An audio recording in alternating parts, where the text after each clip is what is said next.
Over the past few months, I've been doing videos giving you all a bunch of useless COD Zombies information, and you all love these videos, so I thought I'd take this idea, shake it up a bit, and give you one useless fact for every Treyarch Zombies map, all in one video. Also, when I go over these maps, I'm including every version of them aside from remakes. So Derice, I'll mention something from Water War or BO1 Derice, but the Giant doesn't count. If you all enjoyed this video and you want to see more useless information in the future, let me know by dropping a like and subscribing if you're new. And with that being said, let's jump into this useless information. For Noct, I don't have much to work with, so I'll just say this. As many people know, you can explode the barrels with your grenades. But did you know you can also explode the trucks? Next time you pull the ray gun out the box, shoot the trucks with it to explode them. And Verrucht, if you go under the fountain in the courtyard, you can find and use a mounted MG42. Also, fun fact, this is in every version of Verrucht, with the BO3 version adding a mound of dirt under the mounted MG42. It's a cute little Easter egg. On Water War Shinonuma, the perks have a price tag on them. This is the only map that has this. On Derice, you can see some hidden messages in the map. On the roof of this zombie spawn, you can see the message SOS on it. Now, unless you're going out of your way to see this, then you won't see this in the normal map. But there's another sign that's literally impossible to see mid-game. If you look on the roof of Lab B, you can see someone calling for help with these sandbags. It's nice to see that even in 2009, Treyarch were adding random little details to a zombies map just to see if we'd find them. In the Zombies Chronicles version of Kino, there is a bowl of candy in the spawn room that if you crouch and walk up to it will start glowing green. I don't know why this does this. As far as I know, it has nothing to do with an Easter egg, so I think this is just one of BO3's infamous visual glitches. In the BO1 main menu, if you click zombies and then look at the monitors, you'll eventually see a picture of 5. More specifically though, you will see a picture of Quick Revive on 5. If you know anything about 5, then you know this isn't where Quick Revive is, this is in fact where Speed Cola is. In the Chronicles remaster of Ascension, if you interact with the red phones around the map, Not Ready to Die by Avenged Sevenfold will play. You know, the Easter egg song from Call of the Dead, the map that's not in Zombies Chronicles. Speaking of, Call of the Dead was the first zombies map in history to have a celebrity crew. For a while, there was a debate going on in the zombies community on where Shangri-La took place. Some people said it took place on Earth, but other people were saying it took place on Mars. Well, we actually got confirmation on this, and no, I'm not talking about the secret on tag. In the game files for BO3 Shangri-La, the mountains in the distance have the codename Mountain_Mars. So, we finally know that this map takes place on Mars. On Black Ops 3 Moon, after Richtofen swaps souls with Samantha, the Moon Man's eyes will glow blue, just like the zombies do. This does not happen on BO1 Moon. If you're enjoying this video so far, let me know by dropping a like. 1,000 likes and I'll make a part 2.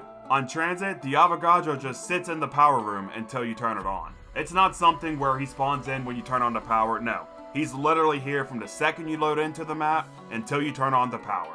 It's kind of funny when you think about it, he's just sitting there waiting for you. The clock on Nuketown changes every 33 kills that you get.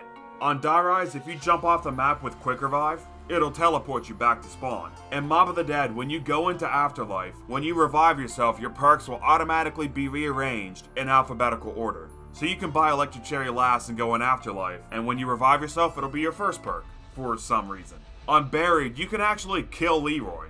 If you take him to either spawn or Pack-a-Punch, you can give him booze and make him charge off the map. Probably the best thing about Buried, if I'm being honest. On BO3 Origins, as most people know, they changed the Panzer sound from what it was in Origins to what it is in Der Eisendrache. Well, if you let the Panzer spawn in, and then ride the tank, when you get off the tank, he will respawn with the original sound from Black Ops 2. When Shadows of Evil first came out, there was actually a different icon for both the max ammo and a liquid divinium drop. These were the logos for the better part of 2 years, but in an update around a month before Chronicles released, Treyarch replaced these logos with the ones we have on the map today. Now, no one knows why they changed the Liquid Divinium logo, but as far as the Max Ammo logo goes, it's speculated that Activision stole the Cthulhu art from this book cover and was being sued over it, so they changed it. You know, I wouldn't put it past Activision to steal someone else's work to not pay more money for a video game. That is the most Activision thing I've ever heard. I know everybody hates the Beauty of Annihilation remix on the Giant, but there's actually a pretty cool Easter egg at the very end of the song.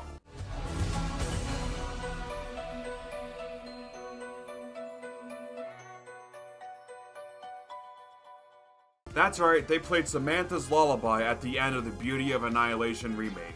Yo, real talk for a second, this is a great song. I'm tired of people saying it's bad. In Der Eisendrache, you can see Takio's hands on the guardrail in the spawn room, implying that our boy is dead. Now, as far as I know, this is just playing into the whole multiverse, omniverse, quintuple verse, whatever, that the Ether story had going on. There's nothing to this, as far as I know. On Zetsubo, there's a set of 3 challenges that every player can do. If you claim the middle challenge and then don't accept the reward, the weapon the game gives you will keep changing. It can either be a dingo, an SVG, or a brekkie. In Garage Krover, you can actually play the intro song Ace of Spades by Motorhead by shooting 3 speakers in the boss fight arena. In Revelations, you can get a blue max ammo from I'm Feeling Lucky. If you pick up this blue max ammo, it'll replace your current gun with either a ray gun or the Shiva with no ammo. On 9, if you throw a homunculus into the crowd, you'll see them start to do the wave. In the intro for Voyage of Despair, you can see that Shaw has 2 pocket watches. It's hard to see, but trust me, they're there. For Dead of the Night, this one's actually pretty sad. The main Easter egg, as well as most of the side Easter eggs on this map, were leaked by a former COD Zombies QA tester. He was mad about how he was treated at Treyarch, so naturally, he thought the best course of action was to ruin the fun for the Zombies community. To get back at Treyarch. Yeah, that doesn't really make sense. It's a shame because Dead of the Night has some of the best side Easter eggs in this whole franchise, and the main Easter egg's not that bad either. But since everything was leaked, it basically killed the map and BO4 Zombies until Ancient Evil dropped. But it is kind of funny how one of the most complex and tedious Easter eggs in Zombies history was solved in less than 12 hours.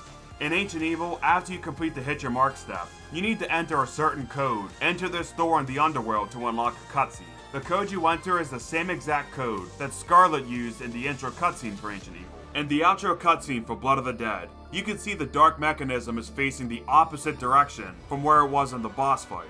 Unclassified, the GKS was in the box on launch, but it was removed after launch for some reason. Now it is literally impossible to pull the GKS unclassified. On Alpha Omega, if you type the code RAVE into Rushmore, it'll turn the Pack-a-Punch room to Rave in the Redwoods.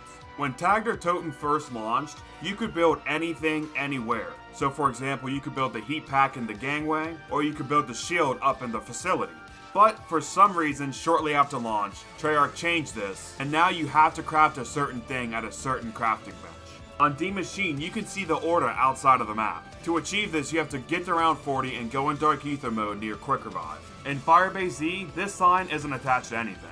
Good job, guys. You really outdid yourself with this one. During the Operatia Inversia Easter egg, or the Legion fight, when you use the elevator in Ruka to get to the silo step, you can stand on an invisible barrier. On Maurer Toten, after you unlock the Cerberus Wonder Weapon, the Blazer will always be the first Cerberus variant that drops. This is because the Blazer is needed for the first step in the Easter egg. Good job, Treyarch. And finally, on Forsaken, if someone teleports right after you do, it'll move you outside of the map and then teleport you back where you were. Why are DLC 4 maps so glitchy?